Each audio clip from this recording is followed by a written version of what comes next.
ನಮಸ್ತೆ ವೀಕ್ಷಕರೇ, welcome back to ಅವಿಘ್ನ creation. ಇವತ್ತಿನ ವಿಡಿಯೋದಲ್ಲಿ ನೋಡಿ ನಾನು ಈ ರೀತಿ ಡಿಸೈನ್ ತೋರಿಸ್ತಾ ಇದ್ದೀನಿ. ಇದನ್ನು ಈ ಎರಡು ಥರನೂ ನಾವು ಹಾಕ್ಬೋದು ನೋಡಿ. ಈ ಥರ ಫೋಲ್ಡ್ ಮಾಡಿದರೆ ಒಂದ್ರ ಮೇಲೆ ಒಂದು ಕುತ್ಕೊಳ್ಳುತ್ತೆ, ಒಂದು ಆರ್ಚ್ ಮೇಲೆ ಸ್ಮಾಲ್ ಆರ್ಚ್ ಕುತ್ಕೊಳ್ಳುತ್ತೆ. ಇಲ್ಲ ನಾವೀಗ ಯಾವ ರೀತಿ ತೋರಿಸ್ತಾ ಇದ್ದೀನೋ ಹಂಗೆ ಫುಲ್ಲು ರೌಂಡ್ ಶೇಪಲ್ಲೂ ಕೂಡ ಬಿಟ್ಕೋಬೋದು. ಎರಡು ಥರನೂ ಹಾಕೋಬೋದು ಇದನ್ನು ನೋಡಿ. ಸ್ಟಾರ್ಟಿಂಗ್ ಅಂತ ಅಂದ್ಕೊಂಡ್ರೆ ಒಂದು ಸಿಂಗಲ್ ಕ್ರೋಶ ಮಾಡಿಕೊಂಡು 5 ಚೈನ್ ಹಾಕ್ಕೊಳ್ಳಿ. 5 ಚೈನ್ ಹಾಕ್ಕೊಂಡು ಒಂದು ಲಾಕ್ ಮಾಡ್ಕೊಳ್ಳಿ, ಅಂದರೆ ಸಿಂಗಲ್ ಕ್ರೋಶ ಮಾಡ್ಕೊಳ್ಳಿ. ನಂತರ ಈಗ 3 ಚೈನ್ ಹಾಕ್ಕೊಳ್ಳಿ. 3 ಚೈನ್ ಹಾಕ್ಕೊಂಡು ಎಲ್ಲಿ ಬರುತ್ತೆ ಅಲ್ಲಿಗೆ ಆಮೇಲೆ ಲಾಕ್ ಮಾಡ್ಕೊಳ್ಳಿ.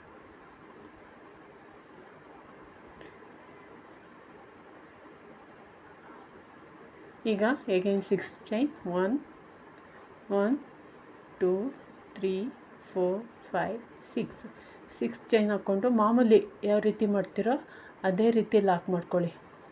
ಲೂಸ್ ಬೇಡ, ತುಂಬ ಟೈಟಾಗೂ ಬೇಡ, ಎಳೆದು ಮಾಡ್ಕೋಬೇಡಿ, ಲೂಸ್ ಬಿಟ್ಟು ಮಾಡ್ಕೋಬೇಡಿ. ಮಾಮೂಲಿ ಯಾವ ರೀತಿ ಮಾಡ್ಕೊಳ್ತೀರೋ ಆ ರೀತಿ ಎಲ್ಲಿಗೆ ಬರುತ್ತೆ ಅಲ್ಲಿಗೆ ಲಾಕ್ ಮಾಡಿಕೊಂಡು ಎಗೈನ್ 6 ಚೈನ್ ಹಾಕ್ಕೊಂಡು ಬಟ್ಟೆನ ಟರ್ನು ಮಾಡಿಕೊಂಡು 6 ಚೈನ್ ಲಾಕ್ ಇದೆಯಲ್ಲ, ಬ್ಯಾಕ್ ಲಾಕು, ಆ ಲಾಕ್ ಮೇಲೆ ಲಾಕ್ ಮಾಡ್ಕೊಳ್ಳಿ. ನಂತರ ಈಗ ಮತ್ತೆ 3 ಚೈನ್ 1 2 3 ಚೈನ್ ಲಾಕ್ ಮೇಲೆ ಲಾಕ್. ಈಗ ಮತ್ತೆ ಬಟ್ಟೆನ ಮುಂದಕ್ಕೆ ತೊಗೋಬೇಕು. ಮುಂದಕ್ಕೆ ತೊಗೊಂಡು ಈಗ 3 ಚೈನ್ ಹಾಕಿದ್ದೀವಲ್ಲ ಅದನ್ನು ಒಂದು ಟ್ರಿಪಲ್ ಕ್ರೋಶೆ ಅಂತ ಕನ್ಸಿಡರ್ ಮಾಡೋಣ. ಈಗ ನೀಡಲ್ ಮೇಲೆ 2 ಸಲ ದಾರ ಸುತ್ತಕೊಂಡು ಸೆಕೆಂಡ್ ಟೈಮ್ ಹಾಕಿದ್ವಲ್ಲ 6 ಚೈನು, ಆ 6 ಚೈನ್ ಒಳಗಡೆ ಟ್ರಿಪಲ್ ಕ್ರೋಶೆ ಮಾಡೋಣ. ಸೆಕೆಂಡ್ ಟೈಮ್ ಹಾಕಿದ್ವಲ್ಲ 6 ಚೈನು, ಆ 6 ಚೈನ್ ಒಳಗಡೆ ಟ್ರಿಪಲ್ ಕ್ರೋಶೆ ವರ್ಕ್ ಮಾಡೋಣ. ಇಲ್ಲಿ ನಾನು ಒಟ್ಟು 11 ಟ್ರಿಪಲ್ ಕ್ರೋಶೆ ಮಾಡ್ಕೊಂಡಿದ್ದೀನಿ.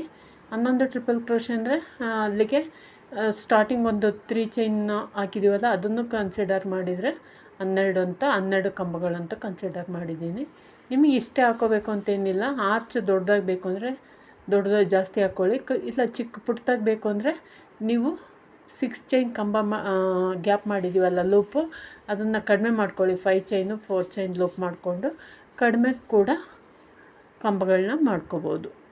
ಚಿಕ್ಕದಾಗಿ ಬೇಕು ಅಂದರೆ ಆ ರೀತಿ ಮಾಡ್ಕೋಬೋದು. ನಾನಿಲ್ಲಿ 6 ಚೈನ್ ಹಾಕ್ಕೊಂಡಿರೋದ್ರಿಂದ ಅದಕ್ಕೆ ಎಷ್ಟು ಬೇಕೋ ಅಷ್ಟು ಕಂಬಗಳನ್ನ ಹಾಕ್ಕೊಂಡಿದ್ದೀನಿ. ಒಟ್ಟು 11 ಕಂಬಗಳನ್ನ ಮಾಡ್ಕೊಂಡಿದ್ದೀನಿ. ಸ್ಟಾರ್ಟಿಂಗ್ 3 ಚೈನ್ ಸೇರಿ 12 ಕಂಬಗಳು. ತುಂಬ ಚೆನ್ನಾಗಿ ಕಾಣುತ್ತೆ ಡಿಸೈನ್, ನೋಡಲಿಕ್ಕೆ ಒಂಥರ ಡಿಫ್ರೆಂಟ್ ಲುಕ್ ಕೊಡುತ್ತೆ.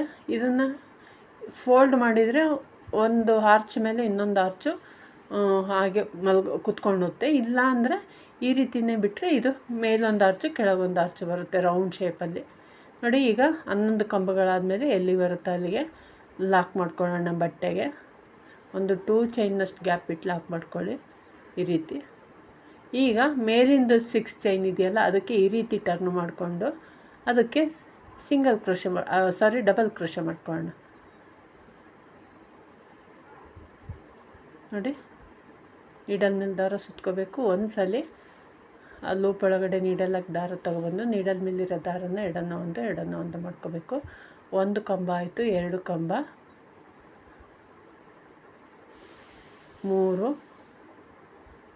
ಜಸ್ಟ್ ಕಂಬ ಹಾಕ್ಕೊಂಡು ಹೋಗೋದ್ರಿಂದ ಫಾಸ್ಟಾಗಿ ಮೂವ್ ಮಾಡಿದ್ದೀನಿ. 4, 5 ಕಂಬಗಳಾದಮೇಲೆ ಒಂದು ಬೀಡ್ ತಗೊಳ್ಳೋಣ. 5 ಕಂಬಗಳಾಗಿದೆಯಲ್ಲ, ಈಗ ಬೀಡ್ ಹಾಕ್ಕೊಳ್ಳೋಣ.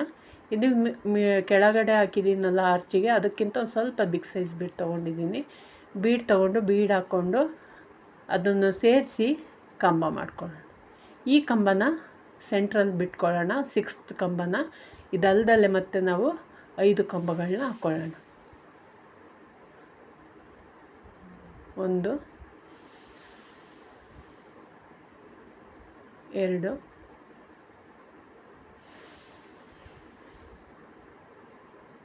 3 4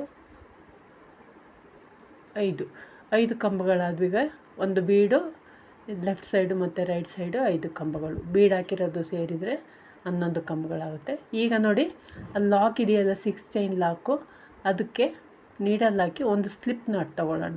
ಸ್ಲಿಪ್ ಸ್ಟಿಚ್ ಅಂತಾರಲ್ಲ ಆ ಥರ ಸ್ಲಿಪ್ ನಾಟ್ ತೊಗೊಂಡು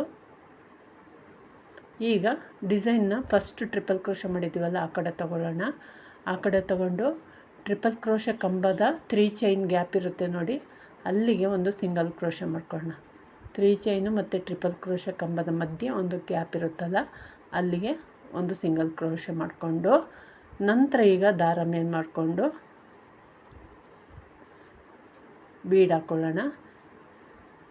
ಒಂದು ಬೀಡ್ ಹಾಕ್ಕೊಂಡು ಫಸ್ಟ್ ಗ್ಯಾಪ್ ನೆಕ್ಸ್ಟ್ ಗ್ಯಾಪಿಗೆ ಫಸ್ಟ್ ಗ್ಯಾಪಿಗೆ ಒಂದು ಸಿಂಗಲ್ ಕ್ರೋಶ ಮಾಡಿದ್ದೀವಿ. ನೆಕ್ಸ್ಟ್ ಗ್ಯಾಪಿಗೆ ಮತ್ತು ಈಗ ಸಿಂಗಲ್ ಕ್ರೋಶ ಮಾಡ್ಕೊಳ್ಳೋಣ. ಒಂದು ಬೀಡು ಒಂದು ಸಿಂಗಲ್ ಕ್ರೋಶ ಈ ರೀತಿ ಮಾಡ್ಕೊಳ್ತಾ ಹೋಗೋಣ. ಪ್ರತಿಯೊಂದು ಗ್ಯಾಪಿಗೂ ಟ್ರಿಪಲ್ ಕ್ರೋಶ ಕಂಬದ ಪ್ರತಿಯೊಂದು ಗ್ಯಾಪಿಗೂ ಒಂದೊಂದು ಬೀಡು ಒಂದು ಸಿಂಗಲ್ ಕ್ರೋಶ ಬೀಡ್ ಹಾಕ್ಕೊಳ್ತಾ ಸಿಂಗಲ್ ಕ್ರೋಶ ಮಾಡ್ತಾ ಹೋಗಬೇಕು.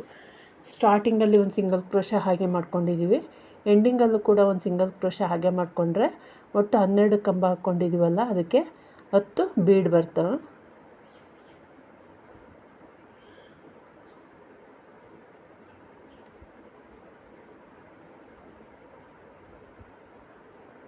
ಪ್ರತಿಯೊಂದು ಕಂಬದ ಗ್ಯಾಪಿಗೂ ಕೂಡ ಮೇಲಿನ ಗ್ಯಾಪ್ ಬರುತ್ತಲ್ಲ ಆ ಗ್ಯಾಪಿಗೆ ಒಂದೊಂದು ಬೀಡ್ ಹಾಕ್ಕೊಂಡು ಸಿಂಗಲ್ ಕ್ರೋಶ ಮಾಡ್ತಾ ಹೋಗೋಣ. ನೋಡಿ ಎಷ್ಟು ಚೆನ್ನಾಗಿ ಕಾಣುತ್ತೆ, ಡಿಫ್ರೆಂಟ್ ಲುಕ್ ಕೊಡುತ್ತೆ ನೋಡಲಿಕ್ಕೆ, ತುಂಬ ಚೆನ್ನಾಗಿದೆ ಡಿಸೈನು. ಇದಕ್ಕೆ ಒಂದು 600ವರೆಗೂ ಚಾರ್ಜ್ ಮಾಡ್ಬೋದು. ವಿತ್ ಕುಚ್ಚು ಕೂಡ ಹಾಕ್ಬೋದು. ಇದಕ್ಕೆ ನಾನು 5 ಚೈನ್ ಗ್ಯಾಪ್ ಬಿಟ್ಟಿದ್ದೀನಲ್ಲ ಅಲ್ಲಿಗೆ ಕುಚ್ಚು ಹಾಕ್ಬೋದು. ತುಂಬ ಚೆನ್ನಾಗಿ ಕಾಣುತ್ತೆ ಡಿಸೈನು. ಒಮ್ಮೆ ಟ್ರೈ ಮಾಡಿ ನೋಡಿ, ಗೊತ್ತಾಗುತ್ತೆ ನಿಮಗೆ. ಏನು ಫೋಲ್ಡಿಂಗ್ ಅಂತ ಅದಾಗಿ ಅದು ಫೋಲ್ಡಿಂಗ್ ಆಗೋಲ್ಲ. ನಾವು ಫೋಲ್ಡ್ ಮಾಡಿಕೊಂಡ್ರೆ ಒಂದು ಆರ್ಚ್ ಮೇಲೆ ಇನ್ನೊಂದು ಆರ್ಚು ಕುತ್ಕೊಳ್ಳುತ್ತೆ.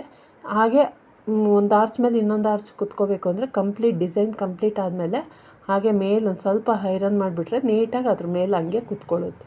ಇಲ್ಲ ಅಂದರೆ ಹಾಗೆ ಬಿಟ್ಟರೆ ಈ ರೀತಿ ಓವಲ್ ಶೇಪಲ್ಲಿರುತ್ತೆ.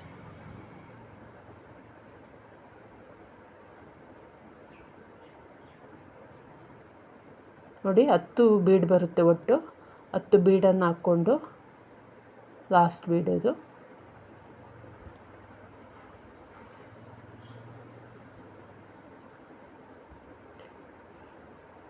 ಈ ಬೀಡ್ ಹಾಕ್ಕೊಂಡಾದಮೇಲೆ ಇನ್ನೂ ಒಂದು ಗ್ಯಾಪ್ ಉಳಿಯುತ್ತಲ್ಲ ಅಲ್ಲಿಗೆ ಹಾಗೆ ಒಂದು ಸಿಂಗಲ್ ಕ್ರೋಶ ಮಾಡ್ಕೊಳ್ಳೋಣ. ಯಾಕಂದರೆ ಸ್ಟಾರ್ಟಿಂಗಲ್ಲಿ ಹಾಗೆ ಒಂದು ಸಿಂಗಲ್ ಕ್ರೋಶ ಮಾಡಿದ್ದೀವಲ್ಲ, ಸೊ ಇಲ್ಲೂ ಕೂಡ ಒಂದು ಸಿಂಗಲ್ ಕ್ರೋಶ ಮಾಡ್ಕೊಳ್ಳೋಣ. ಮಾಡ್ಕೊಂಡಾದಮೇಲೆ ಮತ್ತೆ ಬಟ್ಟೆಗೆ ಒಮ್ಮೆ ಸಿಂಗಲ್ ಕ್ರೋಶ ಮಾಡಿದ್ದೀವಲ್ಲ ಅಲ್ಲಿಗೂ ಕೂಡ ಒಮ್ಮೆ ಸಿಂಗಲ್ ಕ್ರೋಶ ಮಾಡ್ಕೊಳ್ಳೋಣ. ಇಲ್ಲಾಂದರೆ ಇಲ್ಲಿಗೆ ನೀವು ಸ್ಲಿಪ್ ನಾಟ್ ಕೂಡ ಹಾಕ್ಬೋದು. ಆ ಕಡೆ ಹೆಂಗೆ ಸ್ಲಿಪ್ ನಾಟ್ ಹಾಕಿದ್ವೋ ಅದೇ ರೀತಿ ಇಲ್ಲೂ ಕೂಡ ಸ್ಲಿಪ್ ನಾಟ್ ಹಾಕ್ಬೋದು. ಈಗ ಇಲ್ಲಿಂದ ಮತ್ತೆ 5 ಚೈನ್ ಹಾಕ್ಕೊಂಡು ವರ್ಕ ಕಂಟಿನ್ಯೂ ಮಾಡಬೇಕು. ಈ ರೀತಿ ಬರುತ್ತೆ ನೋಡಿ. ಕಂಪ್ಲೀಟ್ ಆದಮೇಲೆ ಎಷ್ಟು ಕ್ಯೂಟಾಗಿ ಕಾಣುತ್ತೆ. ಈ ರೀತಿ ಫೋಲ್ಡ್ ಮಾಡಿದರೂ ಚೆನ್ನಾಗಿ ಕಾಣುತ್ತದು. ಈ ರೀತಿ ಫೋಲ್ಡ್ ಮಾಡಬೇಕಂದ್ರೆ ನೀವು ಜಸ್ಟ್ ಕಂಪ್ಲೀಟ್ ಆದಮೇಲೆ ಅದ್ರ ಮೇಲೆ ಹಾಗೆ ಹಿಂಗೆ ಅದು ಫೋಲ್ಡ್ ಆಗಿರುತ್ತೆ, ಅದ್ರ ಮೇಲೆ ಹಾಗೆ ಐರನ್ ಮಾಡಿದರೆ ಕಂಪ್ಲೀಟಾಗಿ ನೀಟಾಗಿ ಕುತ್ಕೊಂಡಿರುತ್ತೆ ನೋಡಿ. ಕಂಪ್ಲೀಟ್ ಆದಮೇಲೆ ಈ ರೀತಿ ಕಾಣುತ್ತೆ. ಕುಚ್ಚು ಹಾಕ್ಬೋದು ಬೇಕಂದರೆ. ಇದಕ್ಕೆ ಇಷ್ಟ ಆಗಿದೆ ಅಂದ್ಕೊಂಡಿದ್ದೀನಿ ವೀಕ್ಷಕರೇ. ಇಷ್ಟ ಆಗಿದ್ದರೆ ಒಂದು ಲೈಕ್ ಕೊಡೋದನ್ನು ಮರಿಬೇಡಿ. ಪ್ಲೀಸ್ ಚಾನಲ್ ಸಬ್ಸ್ಕ್ರೈಬ್ ಮಾಡ್ಕೊಳ್ಳಿ. ನಿಮ್ಮ ಅನಿಸಿಕೆಗಳನ್ನ ಕಮೆಂಟ್ ಬಾಕ್ಸಲ್ಲಿ ತಿಳಿಸಿ. ನೆಕ್ಸ್ಟ್ ಹೊಸ ಡಿಸೈನ್ನೊಂದಿಗೆ ಮುಂದಿನ ವೀಡಿಯೋದಲ್ಲಿ ಭೇಟಿಯಾಗೋಣ. Thank you for watching. Bye.